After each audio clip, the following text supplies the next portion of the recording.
আজকে আমরা বাংলাদেশের চলমান একটি বিষয় আলোচনা সমালোচনা এবং টক of the village, talk of the চায়ের দোকান। একটু আমাদের সংসদের সে মহিলা এমপির মতো বলি আর কি, যে কাঁচা রাস্তা। তো এই জন্য আমি বললাম টক অব দ্য চায়ের দোকান।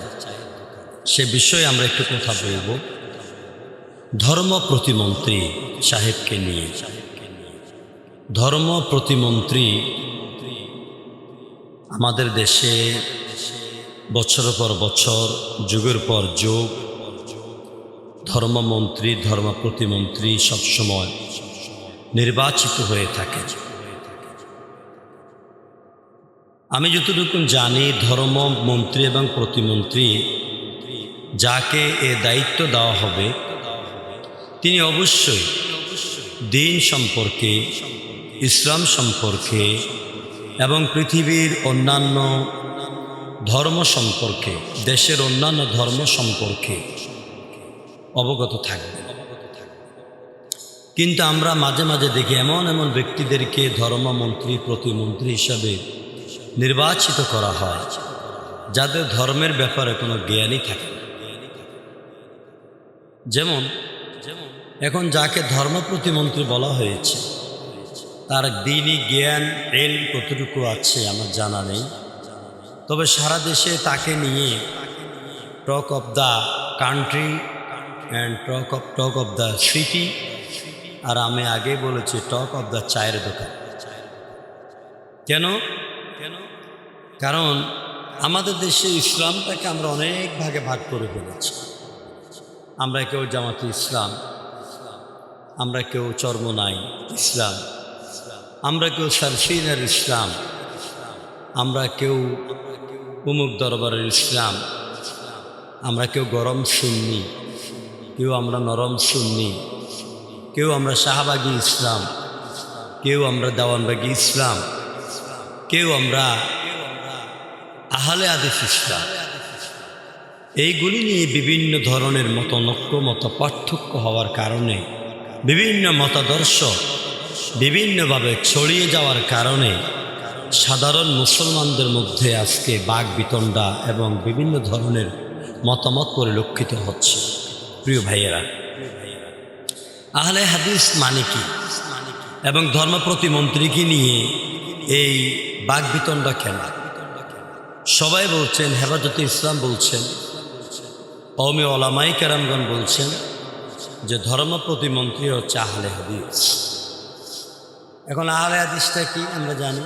আহল মানে পরিবার, হাদিস মানে হাদিসের পরিবার, অর্থাৎ যারা হাদিসের পুঙ্খানুপুঙ্খ রূপ জানেন, বুঝেন, ঠটস্থ, কণ্ঠস্থ, মুখস্থ, আমল করেন যারা, তারা হবেন আহলে হাদিস। এখন আমাদের দেশের আহলে হাদিস হচ্ছে সাধারণ দু চারটা বাংলা চটি বই পড়ে, হুজুরের এমনি শিখায়, কানে হাত দাও, রফল ইয়াদাইন করো, এটার নামে আহলে হাদিস।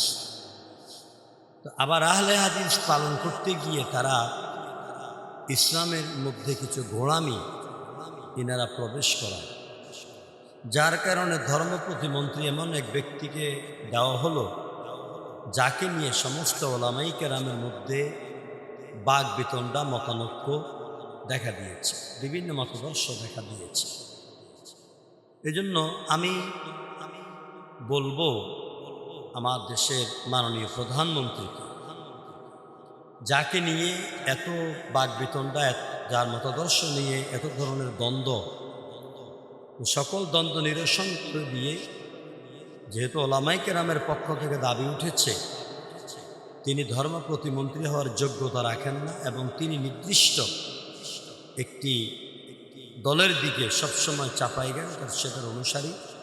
তো সেজন্য আমার মতে বাংলাদেশে আরও অনেক বিজ্ঞ ওলামায়ে কেরাম আছেন, ভালো ভালো লোক আছেন, দিন বুঝেন, ইসলাম বুঝেন। যদি তাকে সরিয়ে দিয়ে এই বাকবিতণ্ডা দূরীকরণ করে দেশে শান্তি শৃঙ্খলা বজায় রাখার জন্য, বিভিন্ন মতানৈক্য দূরীকরণের জন্য যদি তাকে সরিয়ে দিয়ে অন্য কাউকে, একজন ভালো মানের, ভালো আলেম, দিনী জ্ঞান রাখেন, ইসলাম বুঝেন, সবার কাছে সমাদৃত এরকম একজন ব্যক্তিকে ধর্ম প্রতিমন্ত্র বানাবার জন্য আমি প্রস্তাব করছি। আর যারা ওনাকে নিয়ে বাকবিতণ্ডা করছেন, আমি এটাকেও সাপোর্ট করি না। হয়তো তার মাধ্যমে তো ইসলামে ভালো কিছু আসতে পারে। এই জন্য আমরা সে আমার দলের নয় অন্য দলের এ ধরনের কথাবার্তা বলে বিভিন্ন ধরনের বিশৃঙ্খলা সৃষ্টি করা থেকে দূরে থাকা আমাদের প্রয়োজন। আসুন আমরা ঐক্যবদ্ধ হই, মতানৈক্য ভুলে যাই, মতাদর্শ ভুলে যাই, দলীয় টান ভুলে যাই।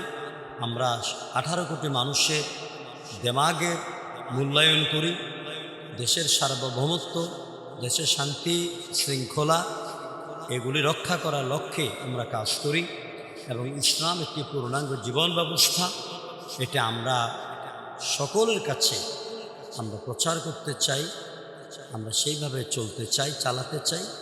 আল্লাহ পাক আমাদেরকে তৌফিক দান করুন। আমিন। আসসালামু আলাইকুম।